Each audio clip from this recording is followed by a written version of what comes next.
Assalamualaikum warahmatullahi wabarakatuh. Perkenalkan, nama saya Niza Dwi Afrelia dengan NIM C0D024064.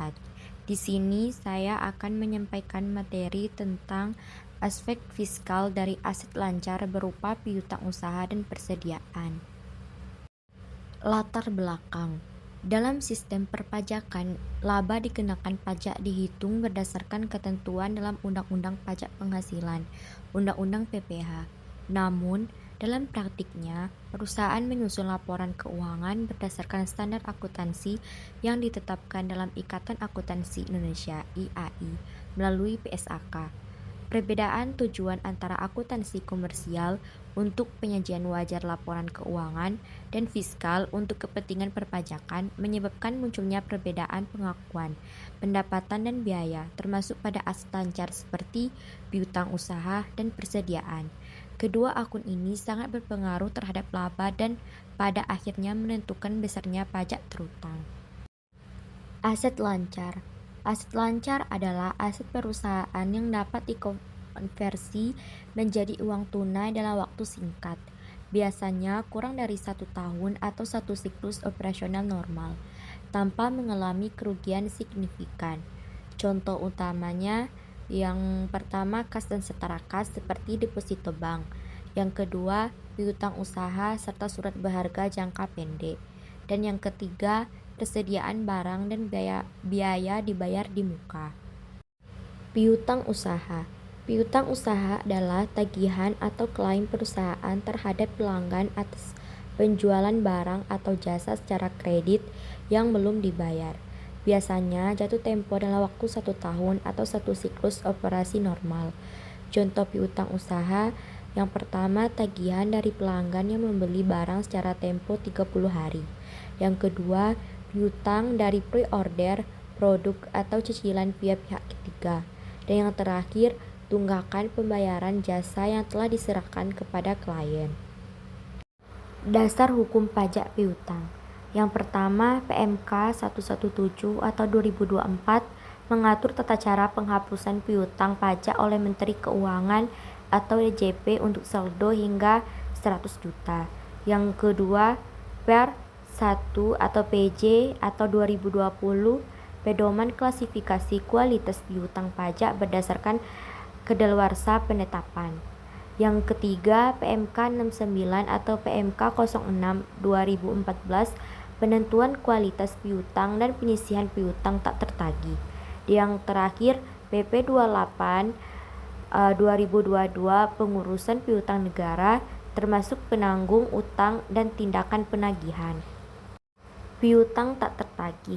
Piutang tak tertagih adalah piutang usaha yang tidak dapat ditagih lagi dari debitur meskipun telah dilakukan upaya penagihan maksimal.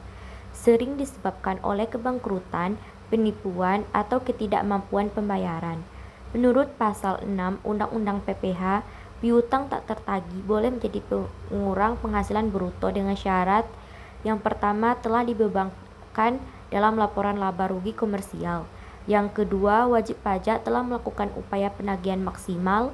Yang ketiga, telah dipublikasikan dalam media umum atau dilaporkan ke DJP. Dan yang terakhir, debitur tidak memiliki hubungan istimewa jika syarat tidak terpenuhi dilakukan koreksi fiskal positif.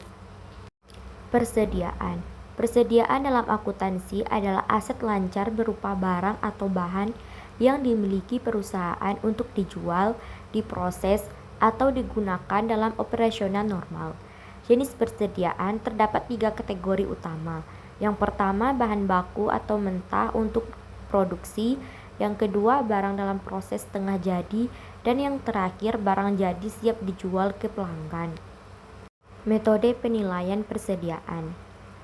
Yang pertama, FIFO, freeze in, freeze out. Barang masuk pertama dianggap keluar dijual terlebih dahulu sehingga persediaan akhir dinilai harga terbaru, cocok saat harga naik. Yang kedua, rata-rata tertimbang, yaitu harga dihitung rata-rata dari semua pembeli menghaluskan fluktuasi harga. Yang ketiga, identifikasi khusus. Setiap unit dilacak biayanya secara spesifik, akurat tapi rumit untuk barang homogen. Yang terakhir, LIFO, last in, first out. Barang masuk terakhir dijual duluan. Jarang digunakan di Indonesia. Pengaruh persediaan terhadap pajak. Persediaan memengaruhi perhitungan pajak penghasilan melalui penentuan harga pokok penjualan HPP. Ia mengurangi laba kena pajak perusahaan. Dampak metode penilaian, metode FIFO menghasilkan HPP lebih rendah saat harga naik, sehingga laba lebih tinggi dan pajak terutang meningkat. Sebaliknya, metode average menghaluskan efek ini untuk efisiensi pajak. Intensitas persediaan tinggi cenderung menaikkan tarif pajak efektif karena biaya persediaan tidak selalu deduksible sepenuhnya. Implikasi pajak. Perusahaan wajib rekonsiliasi fiskal antara metode akuntansi komersial dan fiskal. Misalnya FIFO wajib untuk pajak di Indonesia. Memengaruhi PPh badan dan SPT tahunan. Tinggi persediaan juga bisa dorong agresivitas pajak untuk minimalkan beban melalui tax planning. Kesimpulan, aspek fiskal aset lancar seperti piutang usaha dan persediaan memerlukan rekonsiliasi antara akuntansi komersial berbasis SAK atau PSAK dan fiskal Undang-Undang PPh untuk hitung penghasilan kena pajak yang akurat. Piutang usaha, cadangan kerugian piutang komersial, metode estimasi sering dikoreksi positif fiskal karena hanya piutang tak tertagih yang memenuhi syarat ketat PMK 77/2010 boleh dikurangi dari penghasilan bruto. PPN keluaran timbul saat penjualan kredit meski belum dibayar.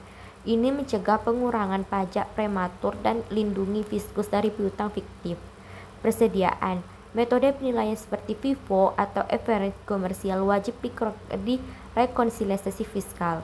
FIFO prioritas PMK 213/2016 dengan penurunan nilai breakdown hanya deduksible jika terbukti rusak atau usang. HPP tinggi kurangi laba kena pajak, tapi overvaluasi persediaan picu koreksi. Pengelolaan keduanya mempengaruhi PPh badan via koreksi fiskal positif atau negatif untuk keadilan perpajakan. Sekian materi yang dapat saya sampaikan. Kalau ada salah kata atau salah ucap mohon dimaafkan. Saya akhiri dengan Assalamualaikum warahmatullahi wabarakatuh.